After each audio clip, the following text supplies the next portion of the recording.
ቆንጆ ነው። አንደኛ ስንጣቆ ነው አሁን ይሄን እያረስን ያለ ነው። ያው ኮንትራትም እያረስን ስለሆነ ሁለተኛ የደገምነው አለ እርሻ። ይሄው ገና አንደኛ ስንጣቆ ነው። ገና ሁለተኛ ደግሞ ቶሎ እናርሳለን አሁን ቶሎ ማለት ዝናቡ ሳይጠነክር ማለት ነው። ለመኸር እርሻ ዝግጅት እያደረግን ነው። እንደምታዩ በበሮቻችን እያረስን እያለሰለስ ነው። አሁን ይሄ መጀመሪያ ስንጣቆ ነው። ሲቀጥል ለማለስለስ ደግሞ ገና እንደግመዋለን። በዛ ላይ ነው የምንገኛለን። እርሻችን ጨርሰናል። ዘር ነው የምንጠብቀው። መዳበራችንም አሁን እየመጣልን ነው። ከዚህ ወር በኋላ በቃ ይሄ ወር ካለቀ ዘር ነው። በአዲስ አበባ ከተማ 6 ክፍለ ከተሞች ላይ ለመኸር እርሻ ዝግጅት እየተደረገ ነው። እነዚህ ለመኸር እርሻ ዝግጅት ሲያደርጉ ያገኘናቸው በአዲስ አበባ ከተማ አስተዳደር አቃቂ ቃሊቲ ክፍለ ከተማ ወረዳ 9 የሚገኙ አርሶ አደሮች እያለሰለሱት በሚገኘው የእርሻ መሬት የተለያዩ ሰብሎችን ለመዝራት ተዘጋጅተዋል። ይሄ አምና ጤፍ ነበር። ዘንድሮ አይተን ደግሞ ዝናቡ ማይበዛ ከሆነ ስንዴ ይሆናል። ዝናቡ የሚበዛ ከሆነ ደግሞ ጤፍ መልሰን እንዘራዋለን ማለት ነው። አሁን ሐምሌ 10 አካባቢ እንጀምራለን ዘር። ማርሶ እኔ 4 ሄክታር ነው። ስንዴም ዘራለሁ፣ ሽምብራ ዘራለሁ፣ ጤፍ ዘራለሁ። ለስንዴ ነው እያረስን ያለ ነው። ይለሰልሳል፣ ገና ይደገማል። ከዛ በመቀጠል ሐምሌ 16 17 አካባቢ ለዘር ዝግጅት እና እያዘጋጀ ነው። አርሶ አደሮቹ ለሚያደርጉት የመኸር ዝግጅት በግብርና ባለሙያዎች እገዛና ክትትል ይደረግላቸዋል። አዝመራውን በወቅቱ ዝሩ ብሎ ምክር ይሰጡናል። እንግዲህ እኛም ደግሞ ወቅታችን ጠብቀን በእነሱ ባሉን ዘራችን እንዘራለን ማለት ነው። በማዳበሪያ አቅርቦት በኩል ይሄ ነው የማይባል ድጋፍ እያደረጉልን ነው ያለው። በጣም ጥሩና እስከ ክፍለ ከተማ እስከ ማዕከልም ብሎም የማቅረብ ዝግጅቱን እያካሄዱ ነው ያሉት። ከሐምሌ 1 እስከ 15 ይሄ መዝሪያ ወቅቱ ነው ማለት ነው። እንደዚህዎቹን ክትትልና ድጋፍ እናደርጋለን።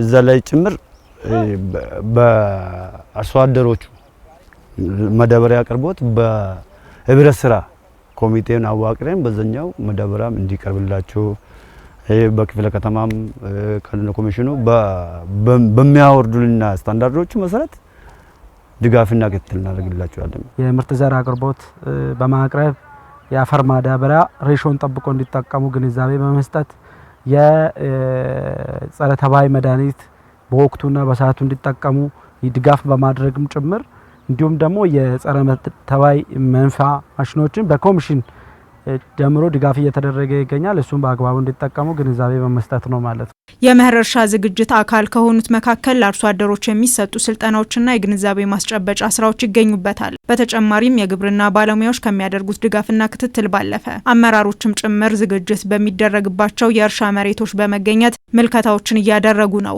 ምርትና ምርታማነትን ለማሳደግ እንዲረዳም ለአርሶ አደሮች የማዳበሪያና ምርጥ ዘር አቅርቦት ትኩረት ተሰጥቶ እየተሰራበት ሲሆን ለአርሶ አደሮች እየቀረበም ይገኛል። ለ2018-19 የመኸር የቦታ ዝግጅት ወደ 7165 ሄክታር መሬቶች የማዘጋጀት ስራዎች ተሰርቷል። ከዚህ ጎን ለጎን የሚመጣው ከማዳበሪያ ጋር ተያይዞ 20400 ኩንታል ማዳበሪያ አርሶ አደሩ እንዲወስድ የማድረግ ስራዎች ሰርተናል። ስለዚህ ኦልሬዲ ይወሰዱ አሉ።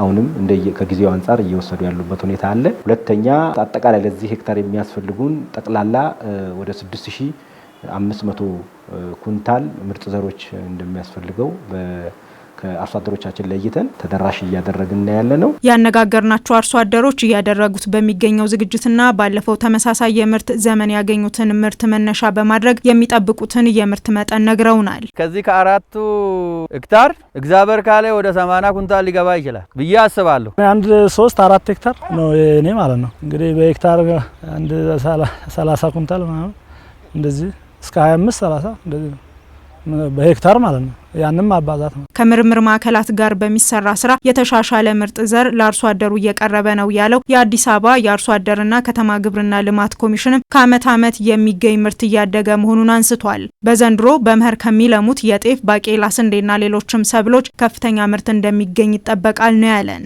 መኸር ስራ እርሻችን ጋር ተያይዞ በየአመቱ እድገቶች አሉ።